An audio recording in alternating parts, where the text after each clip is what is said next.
sa bilyon-bilyong pera or pondo na naibigay dito sa PhilGOC. Yan. Hindi naman po siguro siya manggagalaiti. Kaya naman po niya siguro itong i-liquidate. So ang tanongin niyo po, kung inyo siyang makakausap, na-liquidate niyo po ba yung bilyones na pondo na inilaan para sa 2019 SEA Games? Pangalawa, sino-sino kaya ang nagbigay ng donasyon para sa 2019 SEA Games? Na i-report din po kaya ito? Alan Peter Cayetano, mukhang ikaw na ang susunod. Bakit nga ba galit na galit ang magkapatid na Cayetano kay NBI Director Matibag? Ito po ang punot dulo ng lahat. So, nung nakaraang linggo po, kung natatandaan ninyo, nagkaroon ng issue tungkol dun sa araw ng pagsalang kay NBI Director Matibag na mag-witness po. Ang buong akala nitong magkapatid na to, kaya masyado silang galaiting-galaiti that time, ay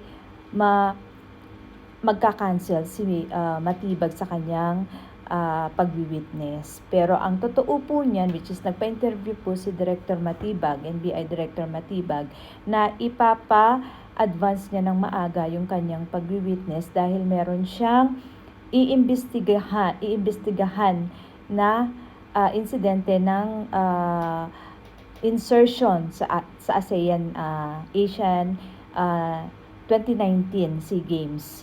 Okay?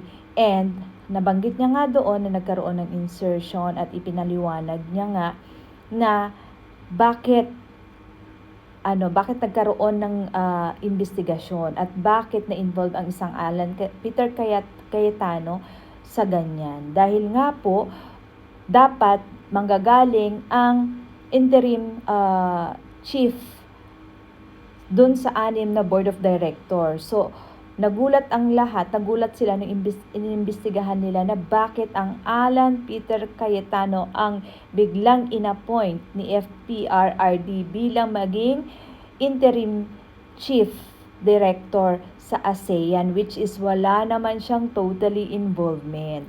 Kaya galit na galit po si Pia Cayetano that time at sinasabi niya na paraan ba to para ma-intimidate kami na mga judges, blah blah blah. Where in fact, dun lang siya, tinutukoy lang niya ay ang kanyang kapatid na mukhang may itinatago. At take note guys, ang insertion ay nagkakahalaga ng 10 billion pesos. 10 billion pesos ang pinag-uusapan.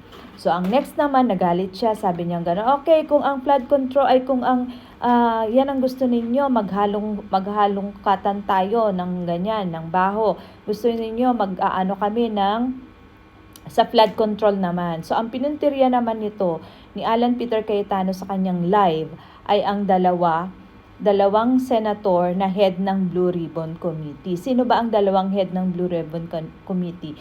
Si Ping Lacson at si Senator Ping Lacson at si Senator Erwin Tulfo. Si Erwin Tulfo po, si Senator Ping Lacson po ay inungkat niya yung kanyang asset na sinabing dumoble daw from 2022. Ngayon, sinabi naman ni Senator Ping Lacson, of course, sabi niya ganun, kung sinabi mong dumoble, disagree ako dyan kasi halos umapat na beses pa yung laki ng aking assets. Bakit? Dahil since 2022 hanggang 2025, nung natalo siya sa pagtakbo ng presidente, naging private individual siya at nagtrabaho siya, nagtayo sila ng business at kumita ang kanyang real estate. Ngayon, ang sinasabi niya, kung sinasabi mong doble, hindi. Lagpas pa sa doble, 4 na beses ang itinaas ng asset ko, which is nabengbang si Alan Peter Cayetano. Sabi niya, in fact, hindi lang yan ang negosyo ko. Kumita ang real estate ko nung mga panahon na yon na wala pa ako sa gobyerno. Tapos, bukod pa dyan, kung makikita nyo ang aking ITR, nandun lahat nakasubmit, nagbayad ako ng tax, at yan ay solid evidence na meron akong kinikita sa aking real estate. Okay? Ngayon, ang sumunod niya naman tinatry na natuligsain ay si Erwin Tulfo, which is sabi ni Erwin Tulfo, hello, teka lang, marami akong negosyo. Sabi niya ganon. Ikaw ba may negosyo ka? Sabi niya kay Alan Peter Cayetano. Meron akong 7-Eleven, meron akong real estate, may mga consultant agency ako. Ikaw ba, Alan Peter Cayetano, meron ka ba nun? Meron ka bang ibang negosyo pa bukod sa politika? Bukod sa pagsasenador? Ano pa ang iyong ibang pinagkakakitaan? Okay? Bengbang siya ngayon. So, yun yung mga tatlong bagay kung bakit galit na galit ang magkapatid na Cayetano dito sa kay Director Matibag, at pangalawa, ang gusto daw nilang iimbestigahan ay ang flood control, which is ang kanilang pinupuntirya ay ang Blue Ribbon Senate head na sina Erwin Tulfo at si Senator Ping Lacson. O ngayon, belat kayo, back to you guys. Ngayon, isa pa sa pinakamahalaga, willing na mag-testify po ang kanilang kapatid na si Lino Cayetano para imbestigahan ang flood control ng Taguig. Humanda kayo, Alan Peter Cayetano, at malamang sa malamang mauungkat at madadamay diyan ang iyong asawa. Akala mo ba hindi yan mahalungkat yung mga flood control issue dyan sa Taguig? O, madadamay ang asawa mo ngayon. So, ilan kayo? Magiging 3 kayong involved dyan. Ikaw, si Pia Cayetano at ang iyong asawa. Okay? Tignan lang natin kung saan. Ang kakapal na mga pagmumukha ninyo, ang hilig ninyong mandamay, ang hilig ninyong manita. Hindi nyo muna tignan ang inyong mga pagmumukha, kung ano yung gaano kalalaki yung muta sa inyong mga mata at ang inyong uling sa inyong mga pagmumukha. Pia Cayetano, kung makapag ano-ano ka dyan sa Senate, kala mo ikaw ang pinakamagaling.